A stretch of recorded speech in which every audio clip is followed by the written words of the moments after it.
स्वागत है आपका अपना चैनल कौन क्लासेस में। मैं विक्रम कुमार आज के इस वीडियो में संविधान संशोधन के बारे में आपको बताऊंगा, जो कि बहुत ही महत्वपूर्ण टॉपिक है। एवं ये सिर्फ प्रक्रिया के बारे में नहीं होगी, विश्लेषण भी होगा। किस प्रोसेस से होता है लोकसभा राज्यसभा में, पहले क्या होता है, कौन प्रस्ताव लाता है, कहां से पारित होती है, सभी बातें होंगी। एवं मुख्य संविधान संशोधन होगा। ये सिर्फ पीटी के लेवल के लिए नहीं है। इस टॉपिक को आप पढ़ेंगे तो आपकी समझ विकसित होगी और आप मेंस के आंसर राइटिंग कर सकते हैं। बीपीएससी के, यूपीएससी के, यूपीपीएससी के, इवन जेपीएससी के, जहां भी आपको आंसर राइटिंग का क्वेश्चन आएगा इसमें आप सॉल्व कर सकते हैं उस आंसर राइटिंग को, और ऑब्जेक्टिव को भी आप सॉल्व कर सकते हैं। इससे जो भी प्रश्न आएगा आपके बनेंगे ही, चाहे बीपीएससी का हो, बीएसएससी का हो, दरोगा का हो, सीटेट का हो, यूपीपीसीएस का हो, जेपीएससी, जेएसएससी, कोई भी एग्जाम है, कहीं भी यदि आपका संविधान संशोधन से प्रश्न आए तो वो आपके सही ही होंगे। चलिए हम शुरुआत करते हैं। संविधान संशोधन। संविधान संशोधन प्रक्रिया, किस प्रक्रिया से हमारे भारत में संविधान संशोधन किया जाता है, कितने तरह का बहुमत होता है, कब कब कैसे क्या प्रोसेस हुआ। तो सबसे पहले हम लोग देखेंगे साधारण बहुमत। बहुत आम बोलचाल की भाषा में साधारण बहुमत सभी बोल देंगे, बहुमत मिला सरकार। कल देखें आपकी शपथ ग्रहण हुआ यूपी का, तो बहुमत वहां देखा गया। इसका प्रयोग सरकार के गठन में ही किया जाता है। बहुमत का प्रयोग सिर्फ और सिर्फ सरकार के गठन में किया जाता है। और आधे से अधिक जितनी भी सीटें हैं, चाहे वो विधानसभा की हो, लोकसभा की हो, आधे से अधिक जिस भी दल का होगा, सबसे बड़े दल के पास या जिस भी दल के पास होगा उसका सरकार बनेगा, तो उसको बहुमत बोलेंगे। और इस साधारण बहुमत क्या है? उपस्थित तथा मतदान करने वाले सदस्यों का बहुमत, मतलब उपस्थित। मान के चलिए कहीं पे जो है 100 सीट है लोकसभा में, जैसे 545 है, मान के चलते कहीं पे 100 सीट है, उसका 2/3 उपस्थित ही होना चाहिए, प्रेजेंट रहना चाहिए। सदन में 2/3 प्रेजेंट होना चाहिए तथा मतदान करने वाले 2/3 जो प्रेजेंट है उसमें मतदान करने वाले सदस्यों का बहुमत हो। ठीक है, आधे से अधिक हो। बहुमत का मतलब वही हुआ, आधे से अधिक उपस्थित 2/3 तथा मतदान करने वाले सदस्यों का बहुमत हो। सर्वप्रथम कुल सदस्य संख्या के आधे से ज्यादा पहले उपस्थित हुआ। उपस्थित सदस्यों में आधे से ज्यादा पक्ष में मतदान करें। इसका प्रयोग समान कानून बनाने में होता है, जैसे सूचना का अधिकार हुआ, कोई विधि कानून हुआ जिसमें संविधान संशोधन की लंबी प्रक्रिया नहीं होती, साधारण बहुमत के थ्रू उस कानून को पारित कर दिया जाता है। दूसरा, पूर्ण बहुमत।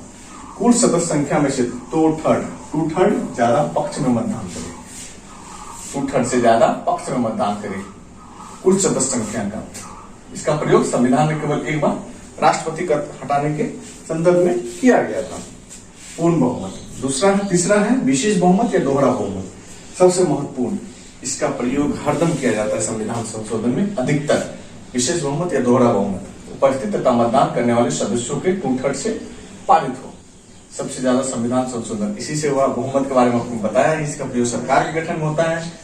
पांचवा, बहुल मत। वो बहुमत था, ये बहुल मत है, सबसे ज्यादा मत प्राप्त करना, सबसे ज्यादा मत प्राप्त करना, जिसे एफपीपीएस सिस्टम भी कहा जाता है, फर्स्ट पार्टी पोल सिस्टम, एफपीपीएस सिस्टम कहा जाता है। सहवर्ती बहुमत, ये हमारे देश में नहीं है, लेकिन जहां बहुसंस्कृतिवाद है वहां पे ये प्रयोग होता है, जैसे अफगानिस्तान, इराक। और इसका क्या होता है कि जब आप कोई कानून बनाना चाहते हैं, पारित होता है, उसके बाद आपको सभी समुदाय के समक्ष, सभी नागरिकों के समक्ष रखा जाता है, उसको सहवर्ती बहुमत कहते हैं। इराक, अफगानिस्तान में ये लागू होता है।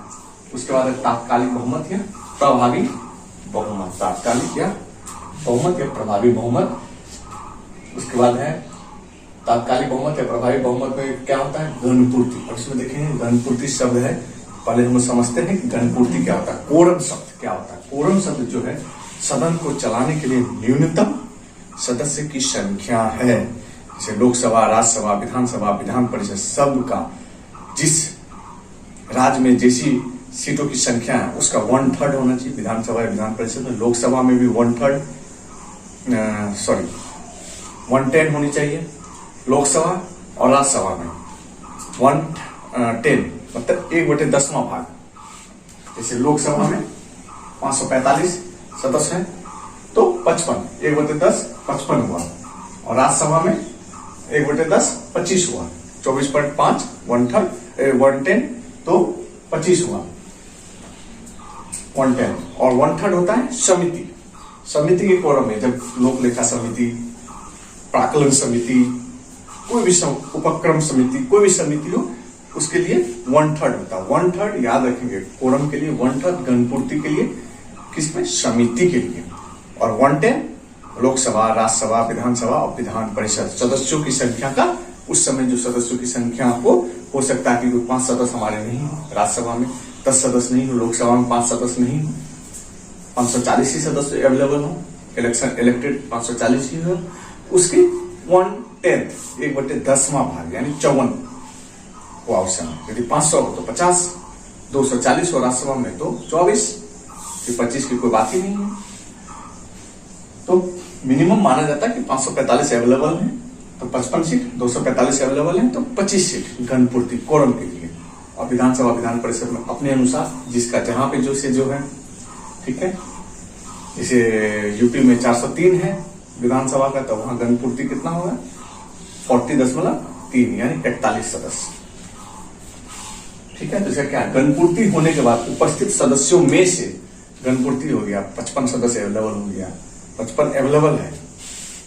गणपूर्ति होने के बाद 55 अवेलेबल हुआ, 55 हुआ गणपूर्ति। उपस्थित सदस्यों में से आधे से ज्यादा पक्ष में मतदान करें।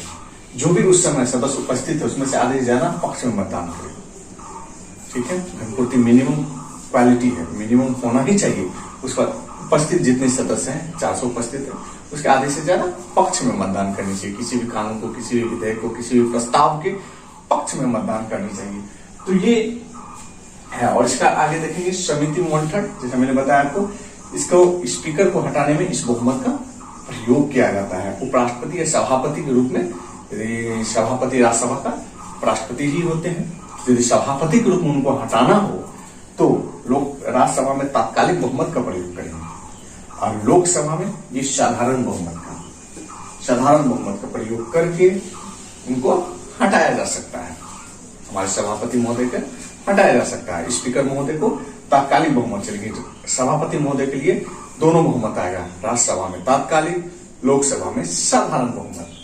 तो ये सभी बहुमत की इंपॉर्टेंट शब्दाकोश है, शब्दावली है, डिक्शनरी है। कहां पे जैसे लिख देगा एकदम, साधारण बहुमत से पारित किया गया इस कानून को, पूर्ण बहुमत से पारित किया गया, तात्कालिक बहुमत से पारित किया गया।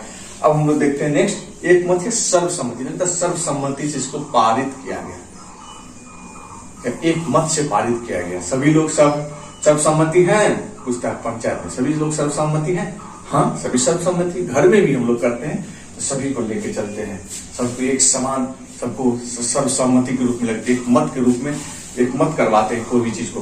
अब हमको मान के चलिए कि साइकिल लेना हुआ तो मम्मी भी एक मत होनी चाहिए, पापा भी, भैया भी, सबको एक मत होनी चाहिए, तब वो साइकिल मिलेगी। तो वही बात है, एक मत है सर्वसम्मति। संविधान निर्माण में इसका प्रयोग किया गया था, संविधान निर्माण में ये एक मत या सर्वसम्मति का प्रयोग किया गया था। ये प्रक्रियाएं हुई। इसके बाद हम लोग आएंगे विश्लेषण। विश्लेषण हम लोग देखेंगे कि एक प्रक्रिया है, दूसरी और तीसरी जो प्रक्रियाएं हैं, किस प्रक्रिया से होता है, कैसे कोई प्रस्ताव डालता है, कोई सदस्य कैसे प्रस्ताव डालेगा, फिर कहाँ जाएगा, किस समिति के पास जाएगा, तो क्या प्रोसेस होगा, किस प्रोसेस से जाएगा, वो सभी बातें हम लोग देखेंगे। इसके बाद हम लोग देखेंगे मुख्य संविधान संशोधन। और जब हम लोग सभी चीज देख लेंगे तो आपको बेसिक फंडामेंटल क्लियर हो जाएगा, ऑब्जेक्टिव्स आपके बनेंगे एवं आपके मेंस के आंसर राइटिंग में आपको सहूलियतें होगी। मुख्य संविधान संशोधन भी हम लोग देखेंगे, इसलिए वीडियो को आप लोग स्किप नहीं कीजिएगा, पूरा जरूर देखिएगा। तो चलिए हम लोग शुरुआत करते हैं विश्लेषण टॉपिक पर।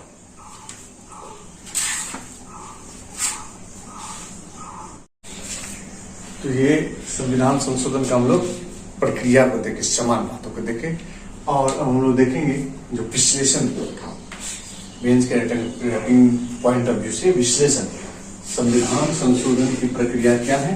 बहुलवादी। संविधान संशोधन की प्रक्रिया बहुलवादी होती है। प्रथम संशोधन जो होता है विश्लेषण में, प्रथम प्रोसेस क्या है? साधारण बहुमत। साधारण बहुमत, जब भी ये शब्द का प्रयोग होगा तो इसमें बस समान वाक्य का संशोधन किया जाना। जैसे कोई भी समान कानून देखे होंगे, साधारण बहुमत किसे कहते हैं? समान कानून का क्या आता है, और इस साधारण बहुमत से जो भी संविधान संशोधन किया जाएगा उसमें नंबर नहीं दिया जाएगा, जैसे कि 42वां संशोधन, इसमें नंबर है ना 46वां, 101, ये नंबर इसमें नहीं दिया जाता। एग्जाम्पल क्या क्या है इसके? संसदीय विशेषाधिकार, राष्ट्रपति सभापति के वेतन, नागरिकता, नए राज्यों का गठन, विधान परिषद का गठन या विधान परिषद को बनाए रखना, विधान परिषद का निरसन का समापन, सुप्रीम कोर्ट के न्यायाधीशों की संख्या का परिवर्तन करना, जोड़ना, घटाना, कुछ भी साधारण बहुमत से, विशेष बहुमत से सबसे ज्यादा संविधान संशोधन किया जाता है। जैसे मूल अधिकार, डीपीएसपी, आपातकाल, मूल कर्तव्य। तीसरा है विशेष बहुमत प्लस आधे से अधिक राज्यों का अनुसमर्थन, मतलब आधे से अधिक राज्यों का उसमें सपोर्ट भी चाहिए। विशेष बहुमत तो है ही, साथ ही साथ आधे से अधिक राज्यों का सपोर्ट चाहिए। जैसे कि राष्ट्रपति का निर्वाचन, उस पर ऐसे विषय जो केंद्र या राज्य दोनों को प्रभावित करते हैं, संवर्ती सूची के विषय दोनों को प्रभावित जो कर रहा हूं केंद्र राज्य संबंध में, वैसे विशेष बहुमत के साथ आधे से ज्यादा राज्यों का अनुसमर्थन। जैसे संघ की कार्यपालिका शक्ति में परिवर्तन, 7वीं अनुसूची में परिवर्तन, सेंट्रल स्टेट के मत विधायी शक्ति में परिवर्तन। अब ये तो सभी लोग जानते हैं विधेयक क्या होता है, ये विधेयक पारित हो गया, वो विधेयक पारित, विधेयक पारित होने की क्या प्रोसेस है? तो सबसे पहले प्रस्ताव आता है। क्या प्रस्ताव आया, फलाना चीज को उनको ये करना है, संशोधन करना है, प्रस्ताव। मंत्रिमंडल की बैठक होगी, सभी मंत्रालय के पास उसको भेजा जाएगा प्रस्ताव को, सभी मंत्रालय के पास भेजने के बाद मंत्रालय संस्तुति देगा, उसका उसको ड्राफ्टिंग होगा, प्रस्ताव की ड्राफ्टिंग होगी। ठीक है, ड्राफ्टिंग होने के बाद भेजा जाएगा विधि न्याय मंत्रालय के पास और कार्मिक मंत्रालय के पास। वहां से जब आप संशोधन हो गया, कुछ चेंजेस हो गया, तो फाइनल ड्राफ्टिंग कोई नॉन विधेयक कहा जाता है, फाइनल ड्राफ्टिंग कोई विधेयक कहा जाता है। विधेयक सरकारी विधेयक भी हो सकता है और निजी प्राइवेट बिल भी होता है, गवर्नमेंट बिल भी होता है। प्राइवेट बिल जो है कोई भी सदस्य प्रस्तुत कर सकता है और सरकारी केवल और केवल मंत्री, केवल मिनिस्टर्स प्रस्तुत कर सकता है।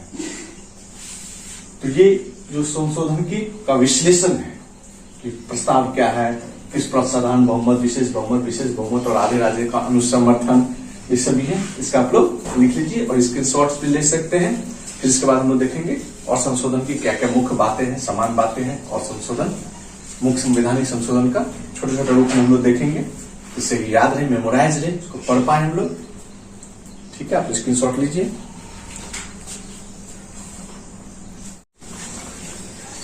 संविधान संशोधन की जो मुख्य बातें हैं, इंपॉर्टेंट, वो जानना आवश्यक है। प्रस्ताव जो है संकल्प के द्वारा नहीं किया जा सकता, प्रस्ताव को आपको विधेयक बनाने की ही आवश्यकता है। विधेयक कैसे बनाया था मैंने आपको बताया।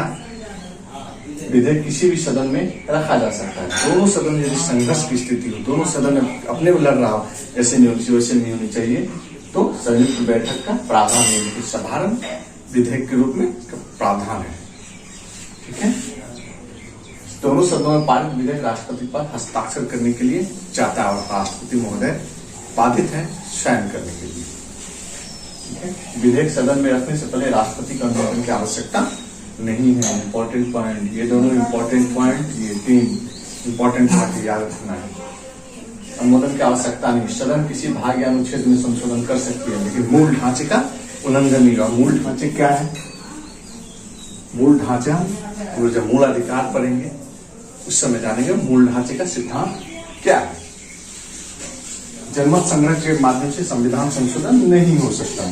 संशोधन की शक्ति केंद्रीय संसद को, यानी लोकसभा, राज्यसभा को, न कि राज्य विधानसभा और विधान परिषद। ठीक है, ये कुछ इंपॉर्टेंट पॉइंट्स है संविधान संशोधन के रिगार्डिंग। अब देखेंगे मुख्य संविधान संशोधन। 42वां, 42वां, 46वां, 108, 110, 111, 12, 13, 14, 15, 16, 17 जो भी संशोधन है, ये बहुत सारे संशोधन है, बहुत सारे करंट में संशोधन हुए, सभी को इस एक वीडियो में समाहित करना नहीं हो सकता।